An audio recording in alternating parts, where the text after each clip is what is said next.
አንዳንዱ ወጣት ጫት መቃም ዘመናዊነት ስልጡንነት መስሎ ይታየው ይሆናል። የአደንዛዥ እጽ ውስጥ መዘፈቅ ስልጡንነት ሊመስለው ይችል ይሆናል። በእኛ ትውልድ ጊዜ የመርካቶ ስልጡኖች የሚጠቀሙበት ቃል ነበራቸው። ገሪባ ፋራ ይሉ ነበር። የራሴን ልምድ ልንገራቸው። ሁለተኛ ደረጃ ትምህርት ቤት መጨረሻ ላይ ነው ሲጃራ ማጨስ የጀመርኩት። ለምን ቢባል ስልጡኖች የምላቸው ሰዎች ሲጃራ ያጨሳሉ። እኔም ወጉ ይድረሰኛልኩና ጀመርኩ።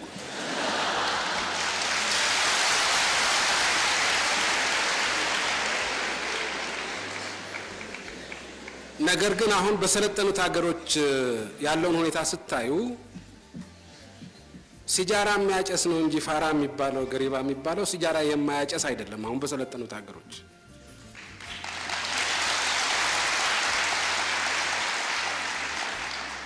ስለዚህ ይሄን አስተሳሰብ ወላጅ ብቻ ሊዋጋው አይችልም። እኔ በአቅራቢያ የነበሩ ሲጃራ የሚያጨሱ ወጣቶችን አይቼ ነው የተከተልኩት።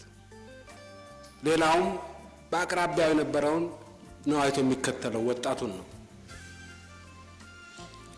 ስለዚህ እናንተ ወጣቶች ከዚህ ነፃ የሆናችሁ ወጣቶች በእውነትም ስልጡኖች እናንተ መሆናችሁ አደንዛዥ እጽ ውስጥ የተዘፈቀው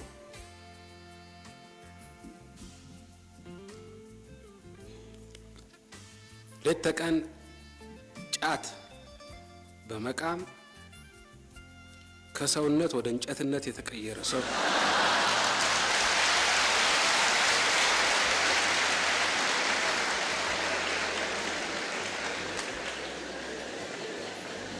ይሄ ስልጣኔ እንዳልሆነ ማሳየት መቻል አለባቸው።